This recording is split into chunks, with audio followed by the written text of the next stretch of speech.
Hi friends, welcome back. This is lesson 4 of our Poppy Collage. Hopefully with this See the Light art project you've watched them in sequence, 1, 2, 3, 4, and now we're at the final stage of bringing to life a collage that pays tribute to the great American female artist Georgia O'Keeffe. So you should have for today's lesson your poppy so far, which is mostly covered in your first layer of tissue, your glue solution in a bowl, and a flat, about a 1/2 inch bristle brush. And you still want to have handy your tissue squares. And this time you'll also need some scissors. Now the reason we're going to have some scissors today is because we might need to cut these squares into smaller shapes, because now we're at the point of creating more distinction between the petals. It's really important that we show one petal from the other. Now, if you look at Georgia's poppy, this has been our guide throughout this lesson. Even though this is a red poppy that has this beautiful rich color, you can really clearly see from one petal to the other.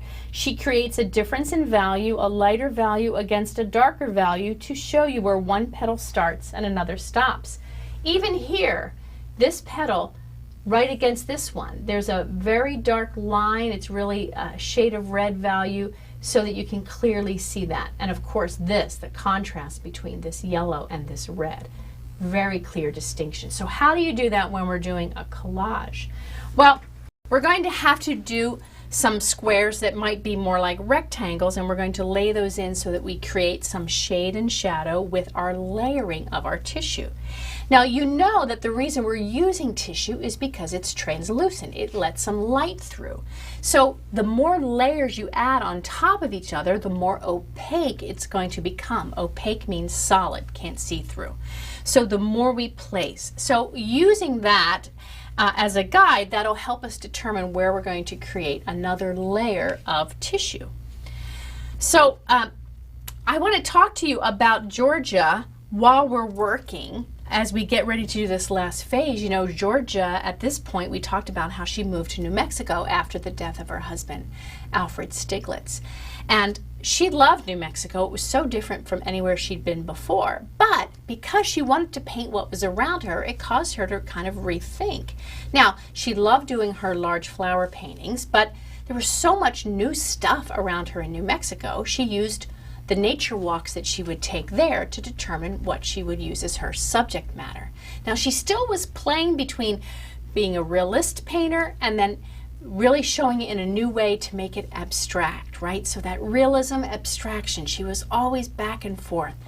And so one of the things that she discovered on her nature walks in New Mexico were the bones of cattle or even the wild animals. And of course, being out in the desert, they would dry and bleach out. And so she would find these bones that were white, bright white, bleached out from the dry desert sun.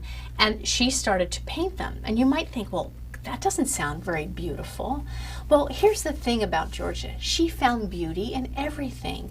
She would look at the shape and the form and the color, and to her, it was beautiful. I think that's kind of a great message for all of us, to take the time to find the beauty in everything.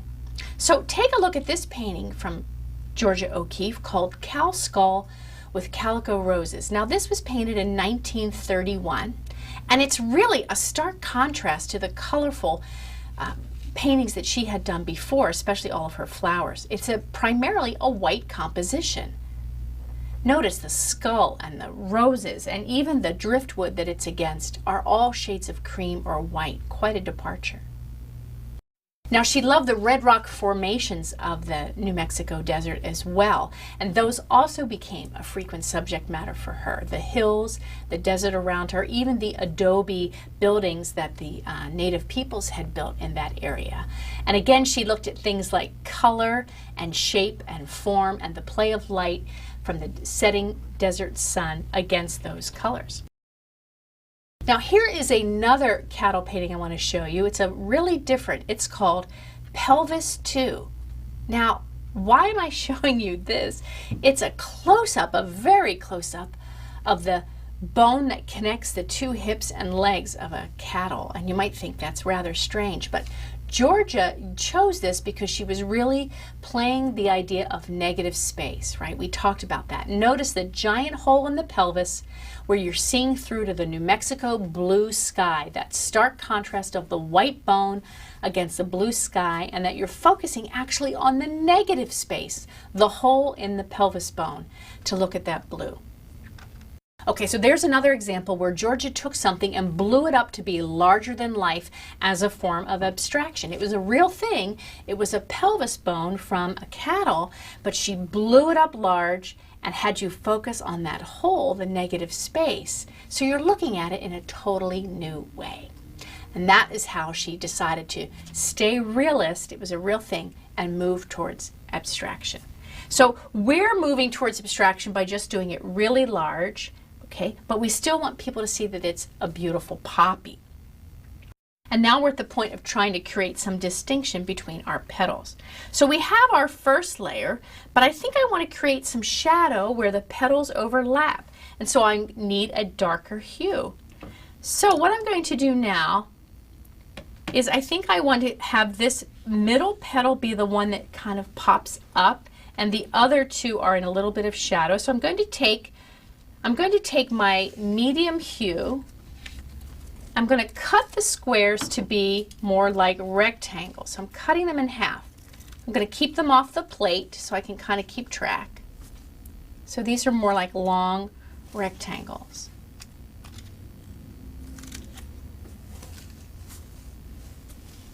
I can even double them up and cut them at the same time. And I think that's pretty good. So they're longer strips. And because I'm creating a second layer, it's going to be a little bit more opaque, not quite as transparent. So along this line here, I'm going to glue onto this third petal. And so now I'm creating another layer. I'm layering it on top.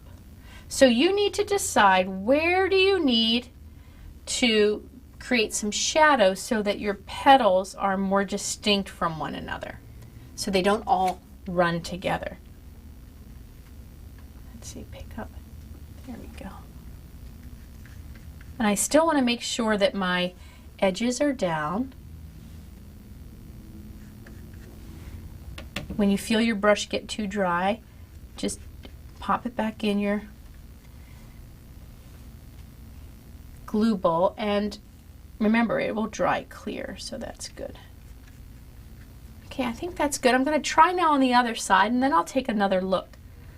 See, the great thing about making art, my friends, is you can kind of decide along the process what you like, what works, and you don't have to stop here. If you like this technique of laying in tissue collage, do something with cool colors, or try purples and pinks and do a different flower. Georgia O'Keeffe did an awful lot of flower paintings in her career. People love her flower paintings. So you can see now I'm adding this extra layer, and it's becoming a little less translucent because I'm layering it on top. And I think I'm going to take some of this next lighter shade and kind of build out in this section here, so that this petal just looks a little different from the one that's popping up.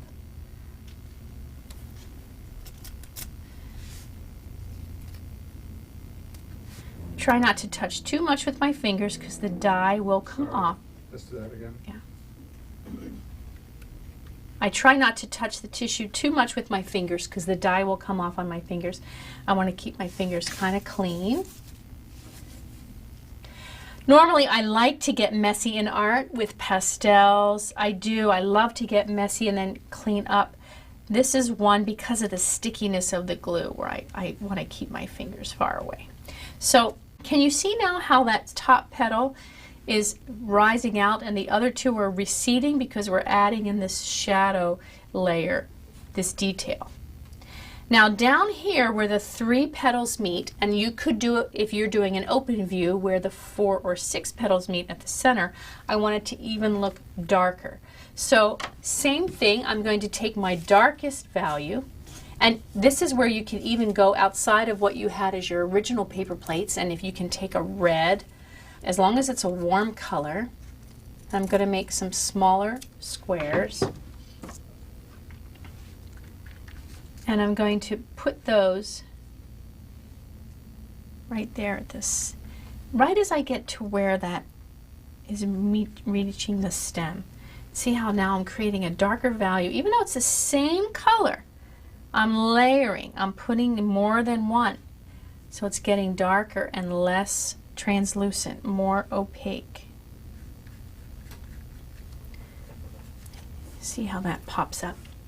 Now, because I did a side view, friends, I have a little bit of stem. You might not. Yours might be the open view where you're looking down at the top of the flower.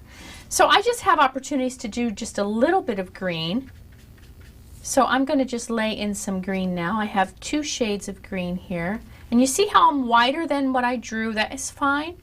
That is fine. This is kind of, the fun of this is the technique more so than trying to match the drawing. But I am going to cut a couple of my tissue squares there. There we go. So I'm just laying down very quickly kind of the one shade of green, and then I'm going to come back in and do another. That's good. So if you have a side view, you have an opportunity to do a stem. If not, that's okay. Now you might say, well, what about if I have a button in the center of my flower, Miss Pat? Well, then that's an opportunity where you can do a totally different color in the center button. If you have a flower that is like that way. Now, you want to be careful with green, or especially in the red, some of your darker values, that you don't brush outside of where you want to go with the glue, because the dye will stay on the brush and spread that pigment past where you want it to go. So always stay kind of contained when you brush within the area that you want to be. Does that make sense? Okay. So again, you get a nice effect with when you are layering. And so there we have our poppy collage with a little bit of delineation of our petals by putting on another layer of translucent tissue. And you can even add in additional tones of your warm colors to create even more definition. Now, this is the negative space around here. If you wanted to keep going with this project, you could actually do a totally different tissue, I would say a cool color, to make the rest of the poppy pop. This is what Georgia did here. She used this seafoam green color against the red to really make this pop, okay? And red and green are opposites on the color wheel, so whenever they're together, they're called color complements. Whenever those complementary colors are up next to each other, it makes both pop out very strongly, the red and the green. So you need to let your collage dry flat for quite some time so that the water and the glue can kind of settle in. And as you're finishing up your collage, putting in your last touches, let me review what it is we want to remember about Georgia O'Keeffe. Georgia O'Keeffe was a female American artist of the 20th century. She lived most of the 20th century, dying in 1986.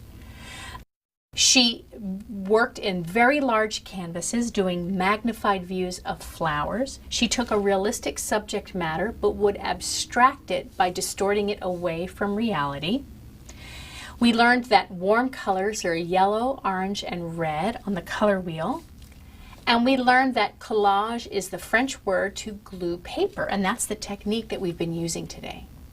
The reason we use tissue is because it's translucent, and so we learned the difference between transparent, translucent, and opaque. And we also learned that you can do anything you want in terms of art and change it up a little bit to make it kind of unrecognizable, and that's what it means to abstract. So abstract art is where you're not quite sure what the subject matter is, so that the title might tell you. If you recall, we had Pink Tulip by Georgia O'Keeffe. When you heard the title of the painting, oh, that's what it is. But when you looked at it, you weren't quite sure what you were looking at. Artists often do that. They will make a painting and you don't know what their inspiration is until you read the title. So we've learned a lot through this lesson today, and especially the beauty can be found not only in flowers, but even in something like a skull from a desert, which is what Georgia O'Keeffe discovered in her later years, all kinds of things that she found the beauty in. You know, it reminds me of that passage in Scripture. It's in the Psalms. I love the Psalms for sharing a lot of wisdom. This is from the Psalms, and it talks about beauty and what is the most beautiful thing that we can think of. Well, it's actually even more than we can think of, and that's the beauty of our Lord. He is the most beautiful thing, and it's beyond anything that we can even imagine. And so this psalm is Psalm 27, verse 4. And it says, "One thing I ask from the Lord, this only do I seek, that I may dwell in the house of the Lord all the days of my life, and to gaze on the beauty of the Lord, and to seek him in his temple." This is talking about someday when we're going to be in heaven and be in the Lord's presence forever and be with his beauty forever. So even though we see lots of wonderful things here on this earth that he created, things that are incredibly beautiful like a sunset or a rainbow or a poppy, there's nothing more beautiful than our Lord. And when we're with him, we get to be in that beauty forever. That is a great promise. Well, I hope you've enjoyed working on this poppy collage and learning about one of our great American icons, Georgia O'Keeffe. I'll see you next time for another See the Light art project.